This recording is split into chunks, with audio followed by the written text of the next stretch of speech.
Hello, this is the Kemble baby grand piano, 4 foot 7.5 inches long. That's 141 centimeters. It's been in stock since the 13th of January and the assessment sheet was done a while ago, but I haven't had a time to do the video, so this video has been made when some of the work's already been done. Now, looking at the outside of the piano, there is some fading on the fall. This is a darker colour than the rest of the piano, so that's obviously been kept open. And see, the top of the fall is so that's I'm showing you that first because that's the only real defect on the whole piano. This side is possibly a bit lighter as well. Let's go down the whole piano to have a look. The pedals are extremely low, by the way, as we'll see from the assessment sheet, and there's more legroom than usual. I've just assessed the Gauls and Kalman grand. It also had more legroom than usual, so I think that's 62. 61.5 would be normal for a grand, so that's encouraging.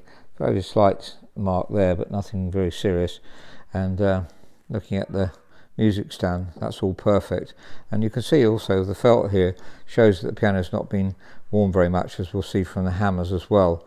So not been used very much really.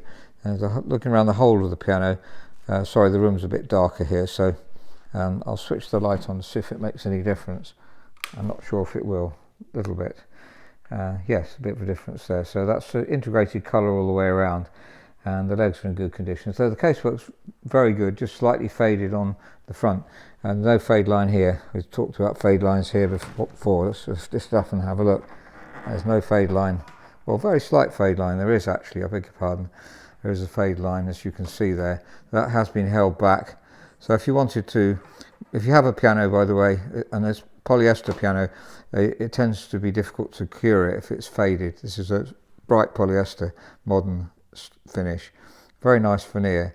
But if you keep this closed some of the time, open some of the time, then that's the answer to it fading evenly. And the same would be with the fall here.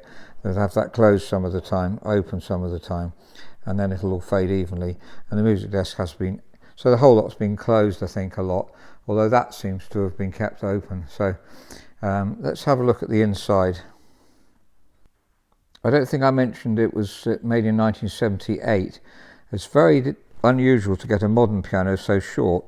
Usually it's 5 foot is the minimum, so 4 foot 7 I think I said this was. So that's shorter than usual. And Kemble, renowned for making good small pianos, good small uprights.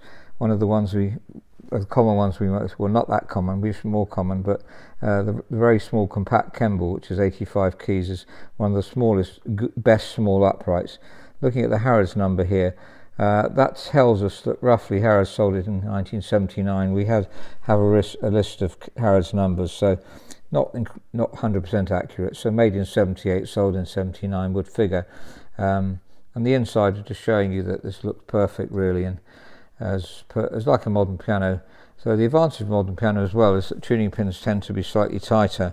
If you're getting an older one, 1930s grands, which are very much our favourite sounding pianos, although this is extremely good sounding for a modern small grand, I mean, you will find the 30s ones tuning pins may be slightly looser, so you have to keep the humidity and temperature really well monitored. Not quite so fastidious perhaps on these. I'm just picking holes really and making it is important, I think, if you're a tuner, you know that. So on a modern piano you perhaps have a bit less to think about in that respect.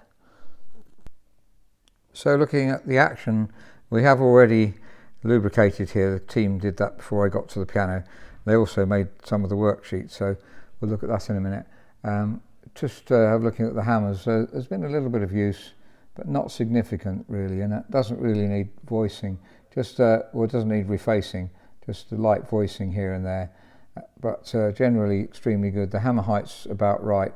There's not much wear on the there on the roller, and they need lubricating as we'd normally. I think they may have been already. I'll have a look anyway. There's just notes 40 and 41. I've made the spring more responsive because it wasn't lifting them up. See, those two springs are just about right, coming up nicely, and this one is B, note 39, and it's not going up at all, so not going upwards when I release the key. When I release the back check, the spring is operating on C but not on B, So it's just a half a turn on this screw here. That's see if we can find the C. There we are. So half a turn on this screw here was all it took to get the spring. And I like them to be very slightly more positive than you would have them ideally, because over the years they'll go weak. So you don't want it so positive that it comes back and you can feel it in your hand. So as positive as possible, in other words, going as fast as possible, but not so fast that you can feel it in your finger. So then it's going to, over the years, get weaker like the B has here. So that makes the action more responsive if the spring's working well. Maybe slight adjustment of the set off and drop screw here, but not very significant. Now oddly, I was looking for the regulation screw for the unicorder, and I was going to regulate the unicorder, and there was no regulation screw at all, which I don't think I've ever seen. See, that's the amount that the hammer shifts when you press the left-hand pedal down. So usually on the side of the block or on the action there's a screw, but here there's a piece of felt instead if we look there. So if you move the action sideways, there's nothing to stop it, there's no adjustment. They put that back in. I'll show you a different piano to compare it with. This is a Bechstein Grand, so if you lift the block out, there you can see there's a screw in here. I'll point to it for you, and that screw can be screwed in and out according to how far you want the unicorder shift to be. So with the block in, that screw's stopping it from going any further. So when it was set up, no doubt this felt was exactly the right width for it, but could do with a screw really, so we can adjust it if we need to. In actual fact, it doesn't really need much adjustment, but maybe a tweak would be good. So I'll put we'll put a regulation screw in there. So that's the worksheet that we've made. In summary, we've got the details up here. I've mentioned most of this already, and very, very short. So it's 1930s pianos you often get as short as this, or not often. You do get lots of English ones, but then I don't think they're really as good as this. So if you're in a trade, don't want to run down English pianos unnecessarily. But we've just seen a Gores and Kalman. Previous to this, my assessment of a Gores and Kalman, that was actually 4'5", which is a remarkable piano altogether. So for a modern piano, this is really, to my mind, is better than a lot of the modern pianos of the same length. And just looking at the keys, as we always seem to finish with this, that need to tidy up. Well, have already done lubrication on the balance rail, so there's not that much to do really to get these evened off, but just a little bit. They were a bit heavy before, so add a regulation screw. That's so unusual, never seen that problem before. So as I say, Kemble do make some of the vests very small. They seem to know how to make very small grand pianos well. We'll have a listen to the tone of it and compare it with other pianos, but I'm going to compare it with upright pianos because we don't have any grands of this length, and the string length on this is similar to uprights.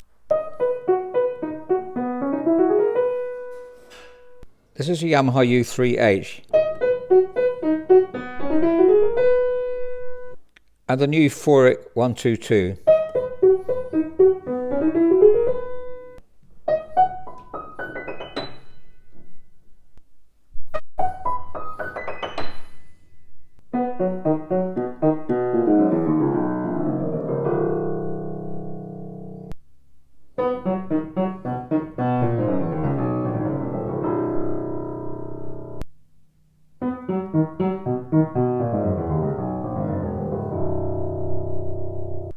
So that's a Kemble 141 centimeters long, 5'7", and made in 1978. I think we heard from listening to the uprights there that the bass was better on the uprights, but where you get advantage on the grands, and for practicing purposes, it's better to have a grand action really.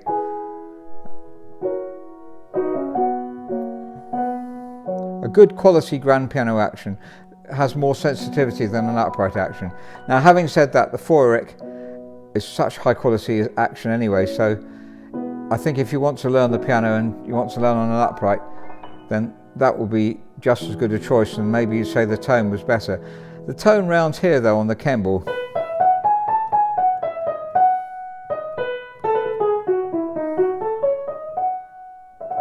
is very sweet. I would say much more sweet than a lot of modern grand pianos, short grand pianos. That's where Kemble really score, is having a beautiful tone in the middle.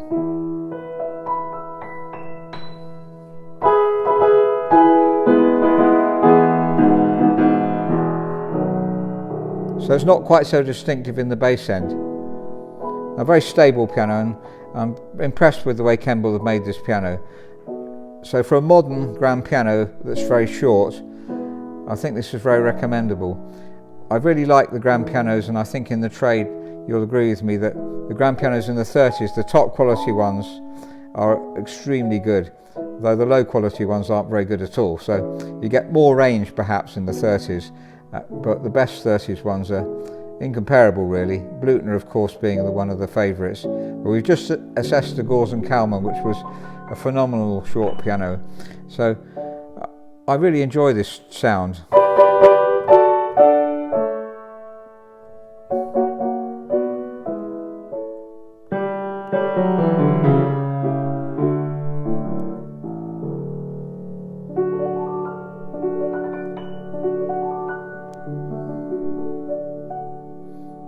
Thank you very much for listening. If you're interested in trying the piano out for a month, which is something we're doing during lockdown, then please write to info@robertspianos.com with your proposal, and we'll see if we can help.